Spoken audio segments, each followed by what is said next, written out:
آگے بھی جتنی خرابیاں ہوئی ہیں نہ پڑھنے کی وجہ سے، جتنا کام خراب ہوا ہے یا نہ پڑھنے کی وجہ سے، کیونکہ حضرت نہ آپ احباب علماء کے پاس آتے ہو، نہ آپ قرآن پاک دیکھتے کہ پتہ چلے کہ حضرت کام خراب ہوا، آپ ٹی وی لگا کے تو اینکروں کو بیٹھ کے پہ سنتے ہو، بھائی انہوں نے تو پیسے لیے ہوئے، انہوں نے سیدھی سچی بات کیوں بتانی ہے؟ پلانٹڈ پروگرام ہوتے ہیں، پہلے طے ہوتا ہے غصے میں آ کے ہو سکتا ہے میں تجھ پہ پانی پھینک دوں، تو بھی مجھے 2-3 گالیاں دے دینا، بعد میں کافی کٹھے بیٹھ کے پیئیں گے ادھر سے، قوم کو خودو لگایا ہوا ہے، اور آپ بھی جناب پوچھنا ہے تو علماء سے پوچھیں، پوچھنا ہے تو قرآن پاک سے پوچھیں کہ یہ حالات کیوں بن گئے، تو اگر آپ قرآن پاک سے پوچھیں گے تو پھر قرآن آپ کو اس کا جواب دے گا۔ قرآن کیا کہتا ہے پھر؟ قرآن کہتا ہے وَمَنْ أَعْرَضَ عَنْ ذِكْرِي فَإِنَّ لَهُ مَعِيشَةً ضَنْكًا، اور جو ہمارے ذکر سے منہ موڑے گا ہم اس کی معیشت کو تالا کر دیں گے۔ یہ ساری خرابی ہیں صرف اس لیے کہ ہم نے ذکر سے منہ موڑ۔ صبح جی ماشاءاللہ ناشتہ سب نے کیا ہے، کسی نے سپیکر میں تو نہیں کہا تھا کر لو، ناشتہ آپ ہی کر لو، اتنے کہنا پیدا۔ ادھر عید پہ سب نے نئے کپڑے پہنے تھے، ادھر کسی نے سپیکر میں تو نہیں کہا تھا کہ عید آئی ہے سوالو، وہ آپ ہی لے لینے۔ ادھر کہنا پڑتا ہے، اللہ یاد رکھنا حضرت کھانے کے بغیر بھی گزارا ہو جاتا ہے۔ اما عائشہ پاک فرماتی ہیں 3 چاند گزر جایا کرتے تھے، کشانہ نبوت میں چولہا نہیں جلتا تھا، اور عید نئے کپڑوں کے بغیر بھی ہو جاتی ہے، کوئی ایسا مسئلہ نہیں ہے۔ لیکن حضرت اگر ادھر کوئی کمی رہ گئی تو یہ بھی خراب، آگے والا بھی خراب حضرت، اس لیے حضرت ادھر کہنا نہ پڑے، کہنا میرا اللہ یہ تیسرا چوتھا بیان ہے، لیکن ہر جگہ کہنا پڑتا ہے، اس قدر کچھ عجیب سا ماحول بن گیا ہے۔ اللہ قرآن میں اللہ کہہ رہے ہیں یا ایھا الذین آمنوا اذکروا اللہ، اے ایمان والو اللہ کا ذکر کرو۔ پھر آگے کہا یا ایھا الذین آمنوا اذکروا اللہ ذکرا کثیرا، صرف ذکر نہ کرو بلکہ کثرت سے ذکر کرو۔ پھر آگے حدیث پاک آ گئی جس کا مفہوم ہے او انت مجنون، صرف ذکر نہ کرو، صرف کثرت سے ذکر نہ کرو بلکہ ذکر اس طرح کرو کہ تمہیں دیکھ کے دیکھنے والا سمجھے کہ یہ دیوانہ ہو گیا۔ حضرت ماشاءاللہ کثیر تعداد میں نوجوان ہیں، حضرت سچ بتائیے گا ہم نے 3 بار میرے خیال سے درود پاک پڑھا ہے، ہمیں کو دیکھ کے کہہ سکتا ہے کہ دیوانے ہو گئے؟ کوئی نہیں کہہ سکتا۔ پتہ نہیں کدھر گئی وہ دیوانگیاں یار، کہیں سے پتر وہ ڈھونڈ کے لاؤ، ان دیوانگیوں کے بغیر بات نہیں بن۔ اقبال کو پتہ تھا نا، اسی لیے تو اقبال نے رو کے دعا مانگی، کیا کہتے ہیں؟ شراب کہن پھر پلا ساکیا، شراب کہن پھر پلا ساکیا، وہی جام گردش میں لا ساکیا ہے۔ یا اللہ وہ جو جنید اور بایزید کو پلائی تھی مجھے بھی پلا۔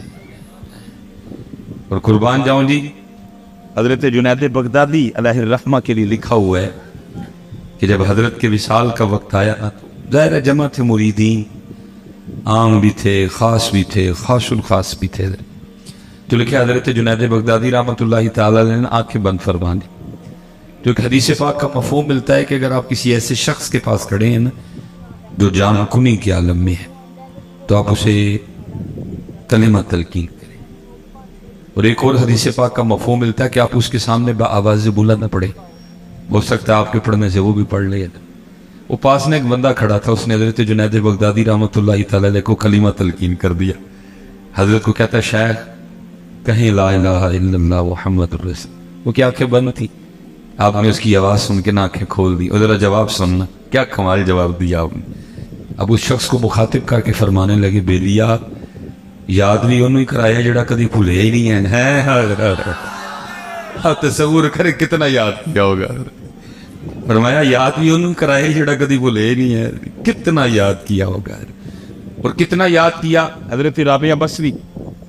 رحمت اللہ تعالی علیہ، تصوف میں ایک نام ہے جی، وہ لکھا ہے کہ درمیان میں پردہ تھا، لوگ حاضر خدمت تھے، معرفت کے موضوع پہ، تصوف کے موضوع پہ حضرت گفتگو ہو رہی تھی۔ ان تے حضرت جی اندے مرید بھی نہیں لبدے جنہاں معرفت دے موضوع تے گفتگو کریے،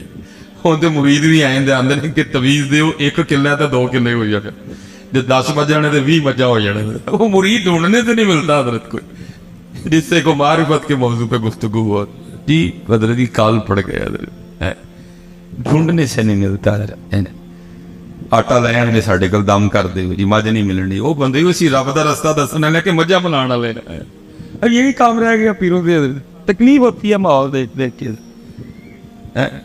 بھائی کو رب کے رسول کا راستہ پوچھو ان لوگوں سے کیا عجیب تم لوگوں نے تماشے لگائے ہوئے ہیں وہ دور تھا حضرت جب معرفت پہ گفتگو ہوا کرتی تھی جب سلوک جب تصوف جب زہد جب تقوی جب ان موضوعات پہ گفتگو ہوا وہ گفتگو ہو رہی تھی وہ کسی نے دوران گفتگو شیطان کا نام لے لیا آپ نے حیران ہو کے پوچھا یہ شیطان کون ہے سارے بڑے حیران ہوئے کہ حضرت رابعہ جیسی شخصیت کو نہیں پتا کہ شیطان کون ہے وہ سب نے نا آگے سے عرض کیا سیدہ آپ نے شیطان کا نام نہیں سنا فرمایا تیری زبان سے سنا میں نے تو رحمان کا ہی سنا ہے اتنا یاد کیا حضرت کہ اپنا آپ ہی بھلا دیا اور اسی رنگ کو تو حضور بلے شاہ نے بیان بھی کیا آپ فرماتے ہیں سیونی مینو رانجا آنکھو سیونی مینو رانجا آنکھو ہیر نہ سدو کوئی رانجا رانجا کر دی میں آپ ہی رانجا ہوئی ہیں سیونی مینو رانجا آنکھو ہیر نہ سدو کوئی رانجا رانجا کرتی میں آپ ہی رانجا ہوئی اور اسی رنگ کو مولانا عبد الرحمن جامی نے بھی فرماتے ہیں اللہ اللہ کن اتنا اللہ اللہ کر تا اللہ شبی تیری اپنی ذات ہی تجھے بھول جائے اگر یاد رہ جائے تو صرف وہ ذات ہی یاد رہ جائے لیکن نہیں ہے اب تو بستی اس لیے پتر اللہ کا ذکر دی اور نبی پاک علیہ الصلوۃ والسلام پہ درود دے یہ پتر صرف اسی لیے سارا کام خراب ہوا کہ ہم نے اللہ کا ذکر چھوڑ دیا میں پیچھے بھی کیا کیا ہے کیونکہ میں وہ بات کر رہا ہوں حضرت جو اسپیشلی میں نے نوجوانوں کی زبانوں سے سنی ہے حضرت میں پیچھے بھی کیا کیا بھائی نون لیگ پی ٹی اے جھگڑے ہم نہیں جھگڑوں میں پڑتے میرے لیے آپ سے ایک ہی رشتہ اور ایک ہی تعلق ہے وہ کیا ہے لا الہ الا اللہ محمد الرسول اللہ حضرت میں ویسے ایک بات کرنے لگا ہوں جو میں نے جوانوں کی زبان سے بڑے لوگوں کی زبان سے سنی اور یہ وہ فلاں شخص آئے گا تو وہ معیشت کو ٹھیک کر لے گا اس کے پاس فلاں فلاں ڈگری ہے وہ فلاں فلاں یونیورسٹی سے پڑھا ہوا ہے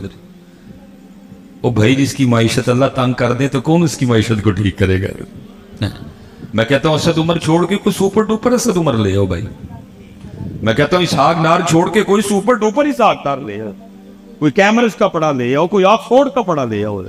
جب وہ قرآن میں کہہ رہا ہے کہ ومن اعرض عن ذکری فإن له معیشۃ ضنکا اور جو ہمارے ذکر سے منہ موڑے گا ہم اس کی معیشت کو تنگ کریں گے جس کی معیشت اللہ تنگ کرے ادھر اسد عمر اور اسحاق ڈار کیا کریں گے یہ کسی سے کچھ نہیں ہوگا حضرت یہ آپ نے اور میں نے خود ہی